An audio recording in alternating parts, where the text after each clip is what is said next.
Hello, my name is Matt Bowker, and I manage Rhodes Scholars' virtual lecture series, and it's my pleasure to host today's virtual lecture. Today, you will be hearing from Dr. Spencer Jones.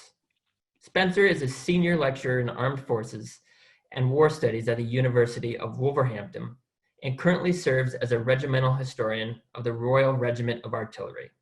His interest in history focuses on the British Army, the Boer War, and the First World War. He is the author of several books, including From Boer War to World War, Tactical Reform of the British Army from 1902 to 1914, and Stemming the Tide, Officers and Leadership in the British Expeditionary Force in 1914. So let's have a warm virtual welcome for Spencer. Thank you very much, Matt. And thank you, the audience, for tuning in once again. If you're joining me for the first time, welcome. And if you're returning, having previously seen my Boer War or Winston Churchill and Boer War lecture, welcome again. It's wonderful to have you here. Now, Winston Churchill lived a tremendously varied, exciting and full life. And he was asked late in his life, if he could revisit any one point of his life, which would it be? And he said 1940, always 1940. And it was this year, the second year of the Second World War, that would come to define Winston Churchill in the British memory, certainly, and perhaps in the world memory too. And particularly in May 1940, Britain, and by extension the world, faced their darkest hour as the armies of Nazi Germany seemed to sweep across Europe, impervious to anything that the Allies could throw at them. And in this hour of need, Churchill would come to the rescue of Britain and perhaps the world. But before we discuss this, we need to go back in time. We need to see what had happened in the 1930s that had created the conditions for this Second World War. And at the heart of this lay the British policy of appeasement. Appeasement was a stated policy designed and actually named in 1936, which argued that the British government would go to any length to avoid a war with Nazi Germany. Of course, Nazi Germany emerging as a threat from 1933 onwards, with the rise of Adolf Hitler and growing in danger as each year passed. The principle behind appeasement was that if one gave in sufficiently to Hitler, if one allowed him to take what he wanted, eventually, at some undetermined point, Hitler would have had everything he wanted and he would become a normal member of the international community. The word appeasement now is, of course, a dirty word, particularly in British politics, and rightly so. Appeasement gave in to a dictator, one of the most dangerous men to ever walk the earth, and one who would ultimately set the world aflame in 1939. The real designer of appeasement was the man on the left in this photograph. That's Prime Minister Neville Chamberlain. He was in charge of Britain from 1936 until 1940. An arch appeaser who believed that as long as Hitler was satisfied, war would not come. Of course, how wrong he was. Hitler viewed Chamberlain with contempt, describing him as the old worm in private and realizing Chamberlain's weakness. Where was Churchill in all this? Churchill was enduring in the 1930s what became known as his wilderness years, reference, of course, to Jesus' time in the wilderness. And for Churchill, this was a true political wilderness. He still had a seat in Parliament, but from 1929 onwards, he was locked out of government. His personal life was becoming difficult. His eldest son, Randolph, and his daughter, Sarah, were both creating public scandal and private anguish. He was in financial difficulties. And above all else, he was troubled by the nature of appeasement. As early as 1931, he had begun to warn about the dangers of Nazi Germany, and he had never backed away from that issue. But of course, he was not on message. The government was committed to appeasement, and Churchill was the odd one out. He was dismissed as a rogue elephant, as a warmonger, as a dangerous influence. And indeed, just before the Second World War broke out, the Conservative Party, of which he was a member, was working very hard to actually remove Churchill from politics entirely. He was in the virtual wilderness, and yet he still had two strengths. The first was that he gradually drew young politicians to him who were against appeasement. And secondly, he retained popularity with the public, who admired his spirited determination to resist the Nazis. When war came in September 1939, Chamberlain, the arch appeaser, had the scales lifted from his eyes in many ways. He realized the danger that Hitler posed, albeit terribly late, and he realized there was no choice but to bring Churchill in from the wilderness and bring him into government. And we can see a picture of them here late in 1939. Churchill initially took charge of naval affairs, but proved an important advisor for Chamberlain. And indeed, the two, despite being tremendous political rivals in the 1930s, forged a friendship built around the dinner table that would become useful in May 1940, as I will show you very shortly. But the years of appeasement, the locust years, as Winston Churchill called them, had left Britain desperately weak. And when war did come, Britain was ill prepared for it militarily or economically, and was far behind the curve as far as preparing for war with Nazi Germany was. The period that began the Second World War is worthy of note. It was named by an American journalist the Phoney War between September 1939 and 1940, with the only significant military operations being the German and Russian invasion of Poland. After that, operations entered into a lull. And there was the hope in Britain that Hitler would be overwhelmed by the demands of war. Cartoon here, capturing that moment that Hitler cannot satisfy his generals, his brown shirts, his Gestapo agents, and more besides. But in fact, that wasn't true. It was the British who were overwhelmed by the pressures of war. Churchill might be in the cabinet, but he was in a cabinet full of appeasers, men who'd gone to war reluctantly, and as much as they might now recognize the danger of Hitler, had little desire to really take the fight to him. And nothing encapsulated this more than the fiasco of Norway in April 1940. And this was a turning point. It marked the end of the Phoney War and the beginning of a very real and very intense period of the Second World War. The Allies had planned a landing in Norway to deny its valuable iron ore to Nazi Germany. Nazi Germany needed the iron ore imports from Norway.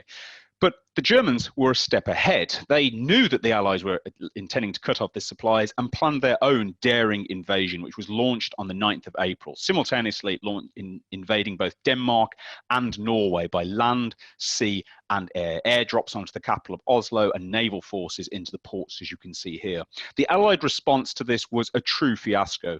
Completely disorganized, British, French, and even Polish troops found themselves landed in the wrong place, given contradictory orders, and with no real clue of what the campaign was about or how it was to be fought. Norway was conquered with relative ease by the Germans. The British and the French were utterly humiliated. And after months of lull and months of pause in the Phoney War, this sudden revelation of German power and indeed the weakness of the Allies was an extreme blow. And it set in chain a series of events that would lead to Britain's darkest hour a month later. How did this process begin? It began with perhaps the most remarkable political crisis Britain had ever faced. And this was the so-called Norway debate on the 7th and 8th of May 1940.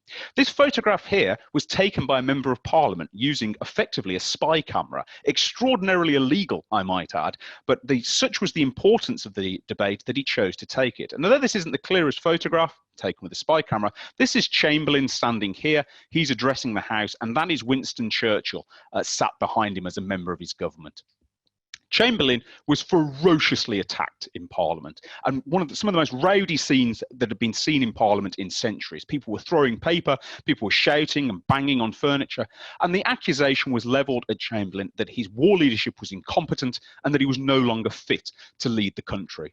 It was a criticism not merely of his war leadership, but also his role in creating the conditions where Germany was so powerful and Britain was so weak. Appeasement, of course. Chamberlain fought back, but he was never a great speaker, and by this stage of his life, he was becoming ill with what would later become terminal cancer. He was not strong enough to hold off the ferocious attacks of the opposition. And the opposition demanded what was called a vote of no confidence, or a vote of confidence, I should say, whereby the House will vote and the scores will be tallied, and it will show whether the parliamentarians believe that Chamberlain was fit to lead the country. The vote came in 281 for the ayes, in positive response for Chamberlain, but 200 members voted against him. And although Chamberlain could theoretically have stayed as Prime Minister after this debate, this was a tremendous revelation about how unpopular he had become within Parliament. And feeling his own powers waning, and perhaps recognising his own inability to lead the country in war, he realised he would have to resign and he would have to hand over the reins of power to another man. And this decision would have to be made quickly. On the 10th of May, there occurred a momentous meeting to rival that tremendously intense political confrontation of 2 days earlier. Chamberlain had the right to nominate a successor, and there were only two candidates in Chamberlain's mind, and I'd like to introduce you to one of them now. The man to the left of Chamberlain is Lord Halifax. Lord Halifax was an arch appeaser, perhaps the quintessential appeaser in many ways, although he had come to reject appeasement at the end of 1938, actually before Chamberlain. Halifax was the epitome of an English aristocrat. Although born with a speech impediment, he had a lisp, and also he was born without a hand, and he wore a prosthetic.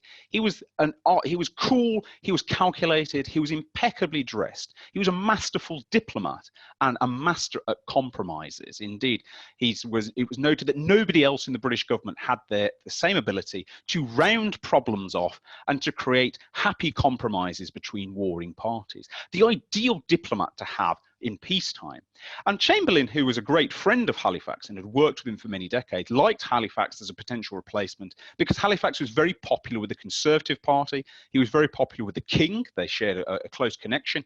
And it was felt that he was a very safe pair of hands, despite his past credentials as an appeaser. Chamberlain offered Halifax the position of Prime Minister a day before this meeting. Halifax gave something of an ambiguous answer, went home and actually made himself ill, worrying about the possibility of becoming Prime Minister. He gave himself a stomachache, a psychosomatic stomachache. So he was perhaps not a natural leader. But that didn't discourage Chamberlain, and he brought Halifax in alongside, of course, Winston Churchill on the 10th of May. Winston Churchill was now 65. He had led an incredibly adventurous life up to this point, but of course he had been out of government for 10 years, between 1929 to 1939. He was considered something of a rogue element. He was not entirely popular with the Conservative Party or with the King, although he had a lot of public and popular support. And above all else, he was still considered a dangerous individual, a gambler, a chancer, somebody who'd take risks and was not necessarily the kind of safe hands that one would want in the midst of a crisis. The meeting took place, and sadly, we don't know exactly what happened because there were no minutes taken. We have contrasting accounts, but they agree on certain details. Chamberlain offered the position of Prime Minister to Halifax once more. Halifax did not want it, although he did not come outright and say this. What happened next, there's some dispute about. Either Chamberlain turned and offered it to Churchill, or Churchill stepped in, seeing Halifax's doubts, and volunteered himself for the post. The latter sounds rather more like Winston to me. Regardless, Chamberlain decided, given that Winston's enthusiasm compared to Halifax's doubts, Winston would become the Prime Minister of Great Britain. Remember that Chamberlain and Churchill had become friends by this point. And Chamberlain, although he had doubts about Winston's political outlook and his desires to take chances, he recognised his fire, his determination to fight against Germany, and his implacable hatred of Adolf Hitler and Nazism. And so Churchill became the Prime Minister. 65 years in the making. This was a man who was convinced he'd die before the age of 40, and indeed had been in so many adventures he nearly would. But now he was to face his greatest challenge and ultimately secure his legend.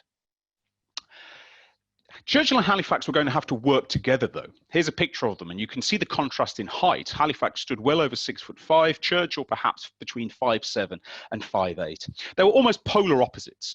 Halifax, cool, detached, calm, very little sense of humour, no great lover of food, drink or good company, a consummate professional and an ice-cold diplomat, compared to Churchill, a bundle of energy, a lover of food and drink, a lover of company, a lover of laughter, and a man who was a ball of fire. They truly were fire and ice, but would they be able to work together in the tremendous conditions of tension they were facing in the war? This would ultimately decide the fate of Britain and by extension the world, whether these two men could work together in the midst of a crisis. And the crisis broke upon Britain even as Churchill accepted the position of Prime Minister. The 10th of May, as Churchill was agreeing to become Prime Minister and accepting the role, a storm broke across Europe as Nazi Germany began its invasion of France and the Low Countries, and the Battle of France began. The Allies, and I won't go into too much detail about this, so they'll be happy to answer questions about it, the Allies were not prepared for the nature of the German offensive. You can see the Allied lines here are blue. The Allies advanced into Belgium, but found themselves outflanked through the Ardennes forest, an area they thought was impassable, by German armoured columns that raced in behind them. And this area here, particularly note, because this is where the entire British army was concentrated. The British army within a few weeks had been encircled by this tremendous German invasion, and a massive crisis was developing. Cut off from the French to the south, and the French to the south were in agony. They were being driven back by the Germans. Holland had surrendered. The Belgians were being crushed, and the British had no choice but to retreat back to the coast in a desperate attempt to try and escape from the ruins of France before they too were swallowed up and destroyed. And this would ultimately lead the British army to Dunkirk, a famous painting in Britain here of the Allied evacuation beaches under heavy air attack. This was known as Operation DYNAMO. The evacuation began on the 26th of May. It would run until the 4th of June. Churchill hoped he could rescue perhaps 45,000 soldiers from these beaches, but there was over 300,000 soldiers concentrated in and around Dunkirk. It was the makings of Britain's greatest military disaster it had ever faced up to this point. And if the British army here was annihilated, there was almost nothing left in Britain to stop a sudden German invasion. It was against this background of the Battle of France, the retreat of the British army to Dunkirk, the apparent collapse of Allied fortunes in the face of the overwhelming German offensive, that Churchill and Halifax finally drew daggers against one another. And the winner in this conflict would ultimately decide the fate of Europe and Britain. Chamberlain, still alive, still working in the cabinet, described the 26th of May as the Dunkirk evacuation began in his diary as this. And he said it was the blackest day of all. It is a terrible position for France and ourselves. And then underlined the most horrible in our history. Unusually in Britain, the 26th of May was designated a day of national prayer. Everybody was called upon by the United Churches of England, Catholic, Protestant, and other denominations to join together to pray for the salvation of Europe, the British Army, and Britain herself. Britain, not a especially religious country, for this to happen gives you some idea of the weight of the crisis that sat upon the Allies at this moment. This was the darkest hour in British history. And it was amidst this darkest hour that Lord Halifax, who of course had only been working with Churchill now for just over a fortnight, saw his opportunity to strike. Halifax was an appeaser. He was not necessarily pro-Hitler, but one thing he had never done was understand the nature of Hitler himself. Chamberlain had, and Churchill had always seen the nature of Hitler. Halifax still saw Hitler as another politician who could be dealt with, who could be compromised with, who would be willing to make deals. And as everything seemed to fall apart in the Allied campaign, as the British came to the horrible realization their army was trapped and France was doomed, Halifax began to make moves behind the scenes. Halifax saw his opportunity for bringing Britain out of the war lay in forming some sort of a negotiated settlement with Hitler. In this, he was perhaps naive. He was naive to believe that Hitler would be willing to accept a very simple deal with Britain. Halifax couldn't approach Germany directly. Britain and Germany are at war. If this happened, the Germans would, of course, release this information, and it would be very damaging to British morale. So instead, Halifax approached to this point, the neutral Italian dictator, Benito Mussolini, via the Italian embassy in London. Now, Mussolini was a fascist. He was allied to Hitler in the so-called Pact of Steel alongside Imperial Japan. But up to this point in the war, Italy had remained neutral. They had stood to one side and they had let events play out. Now, the Italians had let it be known to Britain that they were considering entering the war on the side of Germany. Churchill did not want the Italians in the war, neither did the French. That's the last thing you need when you're fighting the full weight of the German army. And Halifax used this rather cunningly to open a very subtle line of communications with Mussolini. He suggested through the Italian embassy that perhaps Mussolini could be a neutral broker, an independent voice who Hitler might listen to as a fellow fascist and ally, who could be used to negotiate some peace terms for Britain. In this, Halifax greatly overestimated the importance of Mussolini, and he greatly underestimated the deviousness and indeed the evil of Adolf Hitler. Furthermore, Halifax took what Churchill approved of in terms of policy and took it too far. Churchill approved of talking to the Italians with a view to bribing them to stay out of the war. That was very different from approaching the Italians to talk about peace terms. The two are entirely separate. But Halifax went beyond his brief and began to explore the possibilities of a negotiated peace with Nazi Germany, done through the intermediary of Mussolini.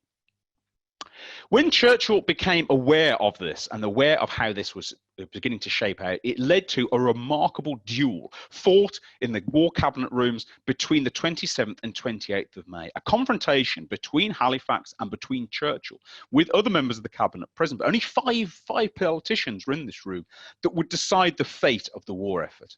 Halifax had grown increasingly angry and frustrated at the lack of progress both with the war and the seeming reluctance of Winston Churchill to countenance the idea of negotiations. He He challenged Churchill repeatedly in the week before this about how far he could go with the Italians. Of course, as I've explained, Halifax was already exceeding his brief here, and he kept this from Churchill until the duel began, head-to-head at the cabinet meetings on the 27th and 28th of May. Halifax was a man who could be extremely stern and could have an acid tongue, but prided himself on maintaining an air of calm detachment, cool and collected. But during this duel, Halifax became angry and lost his temper, perhaps for the first time ever, with Winston Churchill. And we could talk for a long time about the minutes here, but the discussion began with Halifax asking whether Churchill would accept his approach to Mussolini to negotiate peace. Churchill said no.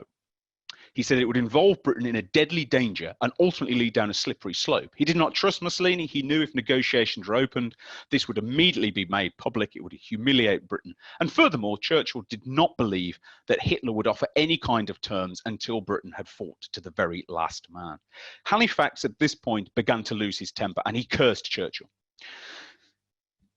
Halifax stated boldly, "Europe is lost. We should abandon this romantic fantasy of fighting to the bitter end." And he went on to say that there was nothing remotely honourable in a death or glory approach if the odds were on the former, and equally nothing humiliating about seeking peace, or he didn't use the word surrender, but seeking a negotiated settlement if it saved lives and perhaps it saved Britain.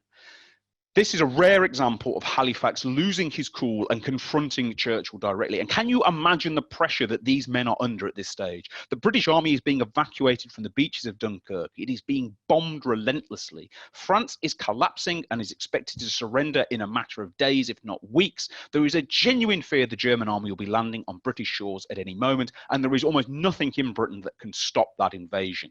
This is a moment of true high tension in politics. Halifax confronts Churchill with his broad statement, and Churchill fires back and sums it up, encapsulating his views. There's more to this, but the key point is he turns to Halifax and says, "Nations which go down fighting rose again, but those who surrendered tamely were finished," encapsulating Churchill's views on this. Halifax, at this point, confronted Churchill and threatened to resign from the war cabinet. Now, this would have been a tremendously damaging blow in the midst of such a great crisis. Churchill was not universally popular with his own party, although he had the support of the people, and the sudden resignation of a very senior politician in his government would have done terrible damage at this minute of absolute crisis. Churchill was by no means secure as Prime Minister. He'd only been Prime Minister for 18 days on the 28th of May.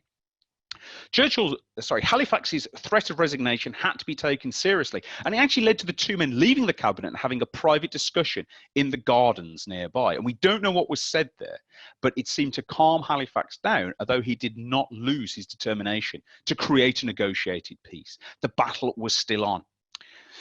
But Churchill was about to make what some historians have called his coup. Churchill pondered the nature of Halifax's offer, and he deeply disagreed with it. He was right to say opening negotiations was futile and that Hitler would turn Britain into little more than a slave state. But he needed political support. He had popular support, but he needed the support of politicians around him. And so he went on the 28th of May and he made a famous speech to what's called the outer cabinet, minor government posts who weren't involved in the war cabinet discussions. And he said some very important things here, put up for you.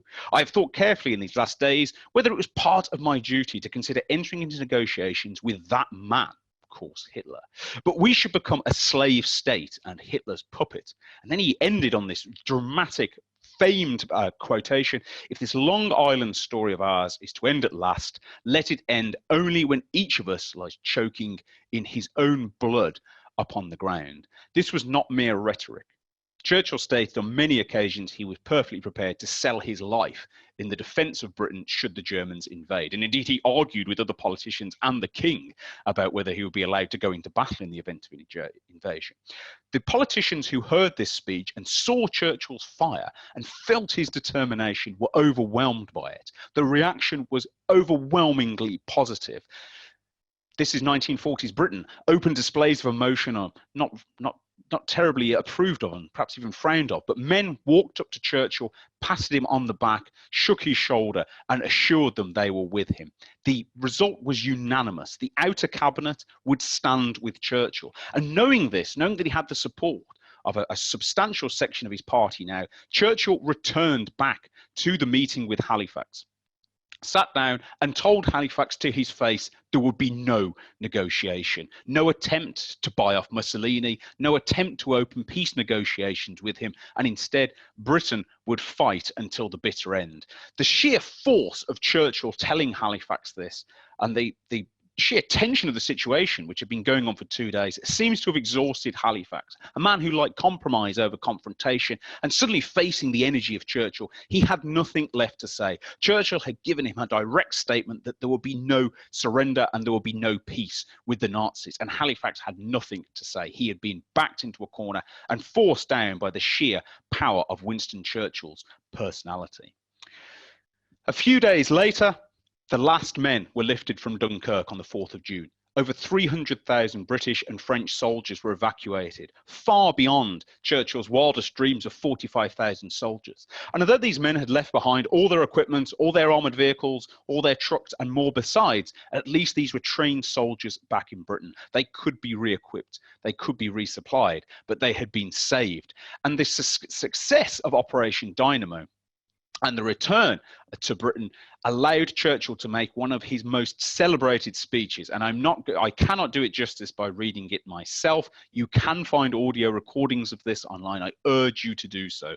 I cannot match Churchill's delivery on this. But this is known as the Never Surrender speech, in which he stated Britain's intentions in the clearest possible terms. This speech was given both to boost the public morale and also to indicate to Halifax and Halifax's allies that the debate was over. Britain would fight to the last drop of blood, the last bullet, if necessary. And there were even plans at this stage that if Britain was invaded, if it was conquered, what was left of British forces would retreat west across the Atlantic to Canada and continue the war across the seas. There was to be no compromise, no peace with the Nazis, and the war would continue. This was a definitive moment in the history of the Second World War and indeed the history of Winston Churchill. And to conclude on this, I'd like to offer you this picture here. This is from the Daily Mirror, a very left-wing newspaper that had been a tremendous critic of Winston Churchill and regarded him as an aristocratic toff, a bit of a wild man in the 1920s and 30s, never happier than when it was criticising Churchill. But here we see the day after that speech, how it reports it as "we never surrender." And Churchill managed to unify the political left, the political right, the politicians and the public in a sense of unbelievable defiance in June 1940, a determination to continue the fight against Nazi Germany no matter what happened. And of course that fight would go on through the summer of 1940 with the so-called Battle of Britain, the Blitz of London and other British cities, and the continuing war that would rage. But what is the real importance of this? The importance of this is that for a few weeks in May 1940, it was possible that Churchill could have either been overthrown by Halifax and his supporters, or could, by the sheer pressure that he was under, have given in to Halifax's demands to seek a negotiated peace with Germany. We know now as historians that Hitler may well have offered relatively lenient terms, or at least as lenient as the Nazis were prepared to offer. And for a man like Halifax, such a compromise may have been irresistible. Had that happened, Europe would have been plunged into an almost endless darkness. Britain isolated, becoming a slave state, as Winston Churchill warned, and the rest of Europe under the jackboot of Nazi tyranny. And in that dangerous world, the future was bleak indeed. And this was averted in that tremendous political battle between Churchill and Halifax, ultimately ending in Winston Churchill's success and convincing Britain to continue fighting on. And this is why May 1940 was the darkest hour of Britain, but the summer that would follow would become Winston Churchill's finest hour. Thank you very much. I'll be very welcome to take any questions. Well, thank you very much, Spencer. So we have, 1,000 people here today, and we have just about that many questions right now. Great. So the first question has to do with Halifax. Kim wants to know, how did Halifax and others in opposition to Churchill's argument for involvement publicly acknowledge that Churchill was right at the end of the war? Or did they? Well, that's a really good question. Halifax didn't. Halifax's papers he purged. He destroyed a number of his papers after the war, and he wrote a memoir, a very spiteful memoir in many ways, in which he smoothed over all this and left it unsaid. He never really acknowledged the importance of Winston Churchill. I think Halifax actually went to his grave thinking that he'd been right in 1940 and it would have saved lives had Britain made peace. Halifax's allies, nearly all of them realized that Churchill had been right, and many of them actually came into the government later on and paid tribute to him. But Halifax himself always retained bitterness. All right. In mid-1940, and this question is from Sarah, did Churchill have any confidence that Roosevelt would bring the U.S. into the war? That's a really good question. The Roosevelt-Churchill correspondence had begun in September 1939, and it's an extraordinary correspondence because it was done privately, although both of them recognized that they were writing in very official capacities. Churchill desperately hoped Roosevelt would come in and would provide support. And indeed, much of his decision to keep fighting was based on the idea that eventually America would come in. But he couldn't count on it. Roosevelt was up for a third term, unprecedented. It wasn't going to be a vote winner to come into the war. And actually, in that critical 10 days from the middle of May up until Churchill's victory over Halifax, unusually, Churchill didn't write to Roosevelt at all. The two of them wrote very, very frequently, but Churchill didn't write to Roosevelt for 10 days. That was simply because he was too busy. Churchill hoped that Roosevelt would come in, but he couldn't count on it. But what he could count on was if Britain kept fighting, if Britain showed itself to be defiant, eventually America might have no choice but to come in. Otherwise, the Nazis would be at America's door next. Thank you. We have several comments about the book, The Splendid and the Vile. Mm-hmm. And a few people, like Chet, wants to know, he was surprised to read that Churchill's family was so dysfunctional. Can you comment on that? Yeah, I absolutely can. And it's a tragedy in a way because Churchill's family is a terrible, his children are a mess. Randolph, his eldest son, or his only son, I should say, has got all the traits of Churchill, impetuous, aggressive, daring, a gambler, but none of his good sense. And Randolph in particular got involved in all kinds of scandals in the 1930s and caused a lot of embarrassment and political damage to Winston. Sarah, who is his daughter, who had something of a tragic life, became an alcoholic later on. She was determined in the 1930s to marry a penniless actor, and that relationship became a total disaster and all sorts went wrong. He had a daughter, Marigold, who passed away while she was still an infant. And indeed, of his daughters, Diana as well was difficult. Only Mary, his youngest daughter, actually led a happy life. Randolph died young, of heavy drinker, perhaps an alcoholic. Sarah committed suicide. And the family just didn't work. And the question is, why didn't it work? Because Churchill was determined to be a better father than he'd had. His own father and indeed mother had treated him abysmally when he was growing up. And he was determined to do better than that and really tried. And there's many accounts that say Churchill was wonderful with children. He's got a great childish sense of fun and so on. But perhaps just the weight of living with such an important, famous figure as a father was too much to bear. And I think we see that today. The children of celebrities or famous people often have difficulties settling in. And I think it was very much true of Churchill's family. Thank you. Jerry would like to know, is it true that Churchill proposed that England and France become one? Yes, he did. That is absolutely true. France was...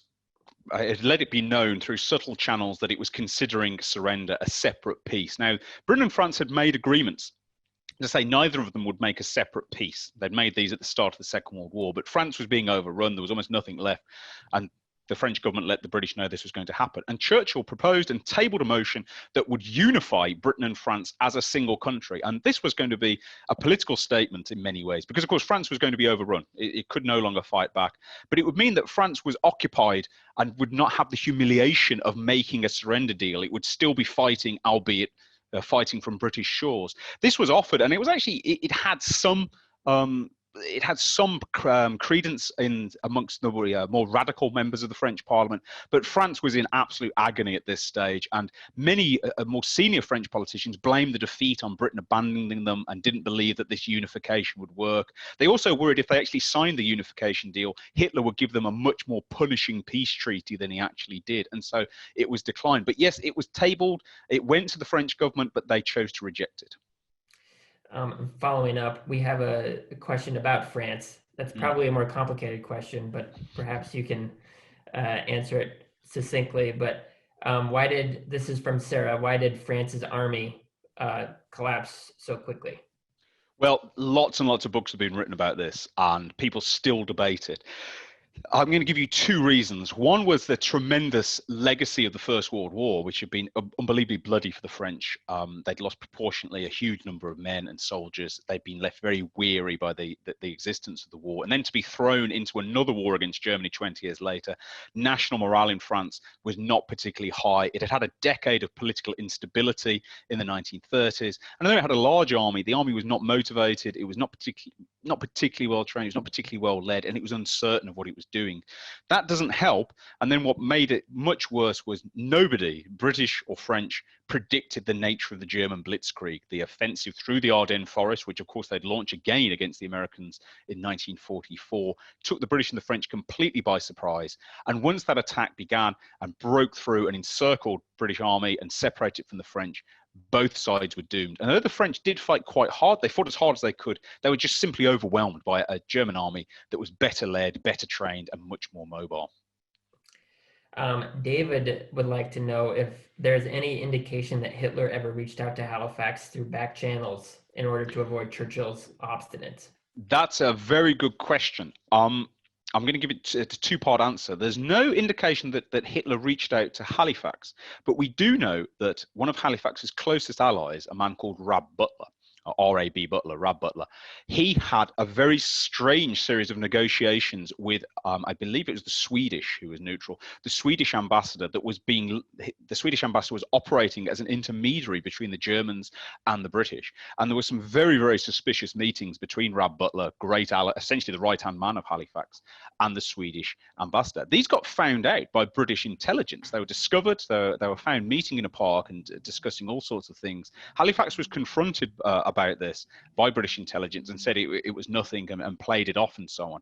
Fortunately, the paperwork for this trail, or perhaps conveniently you might say, was destroyed after the Second World War. So we don't know entirely what was being discussed here, but this seems to be the closest that the Germans have to trying to connect with Halifax. This actually came in June. This was a little bit after the darkest hour had passed. That's the closest we have that we know of. Remember that Halifax destroyed much of his paperwork after the war, so we don't entirely know.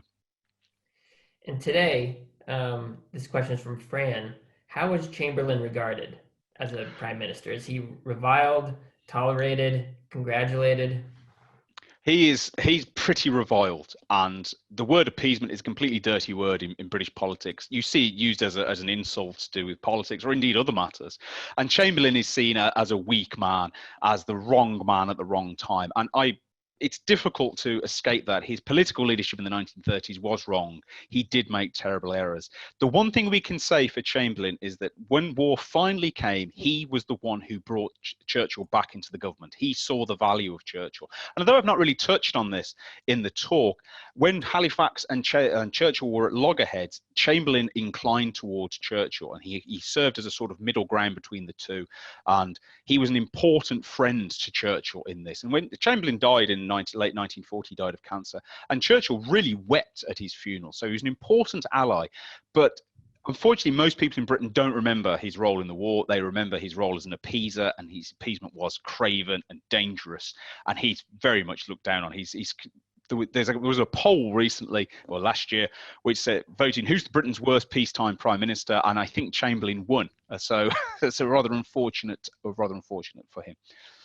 In addition to Chamberlain, a lot of people here are asking, did British military leaders in general support appeasement, and specifically Munich, because they knew they were woefully unprepared to fight Hitler? Well, that's a really good question. The actual answer is complicated. The Navy thought that it was ready to go to war with the Germans. It was quite confident. The Navy was quite powerful. The Army was tiny at this stage. It was just 2 divisions, or about perhaps 30,000 men, much too small to go to war, couldn't do anything. And the Army was quite upfront and said, well, if we go to war, we can do our best, but we're so small with as little we can do. The Air Force was somewhere in the middle and was very worried that it couldn't protect Britain from heavy German bombing, and told the government so. So there was a mix of answers. The Navy confident, the Army promising to do what it could, and the Air Force unsure if it could protect Britain. And that information all fed into the political decision-making and contributed to appeasement. I think that even if the army had turned around, or the military had turned around and said, we're ready to fight, I think the policy still would have been appeasement. Churchill and Halifax, and indeed others, were so wedded to this concept, they staked their entire political reputations on it. They were not prepared to abandon it in 1938. A few more questions. This one's from Bob. Why didn't Germany invade Britain right after Dunkirk? The reason is actually the French. Now, the British Army has been cut off and pushed into Dunkirk, but there was still French further south into the direction of Paris who were trying to dig in and trying to fight back along the line of the River Somme. And one of the great worries the British Army had is the Germans would what they called bounce straight from Dunkirk straight into a British port, just landing in it through paratroopers or landing in it through naval forces. The Germans didn't, because they wanted to turn everything they had against the French around Paris. France hadn't collapsed just yet. It would collapse in the first week of June. And so there was enough French forces fighting to keep the Germans distracted. And it was only after they'd been dealt with that the Germans seriously sat down to begin planning. So in some ways, they missed an opportunity there. And the last question here is, why did Churchill lose the election in 1945 if he was so popular? That's a really good question. And the answer is Churchill was popular, but the government he led was not popular. So the government he led was called the National Government, and it was a coalition government. It was a unification of the Conservative Right Party and the Liberal and Labour Left parties. And they had been in power since 1931. There hadn't actually been an election since the mid-30s because the war had interrupted it. And the vote in 1945 was as much against that government of the 30s as it was against the government of the 1940s. The opposition to the Labour Party was offering what looked like a really exciting new manifesto. They were new, they were different, they were promising things. And if nothing else, the campaign can be summed up by the two posters the two rival parties used. The poster used by the National Government had got a big picture of Churchill, and it said, help him finish the job. The poster the Labour government, or the Labour Party used, had got soldiers and sailors and airmen and nurses, and it said, help them finish the job, and talked about how they were going to make things better for the returning army and so on. And so whereas Churchill was very popular, his party was not, and the vote was against him, whereas the Labour Party seemed new and exciting and different, and so they won the vote in 45. Thank you very much. This concludes our webinar. Thank you.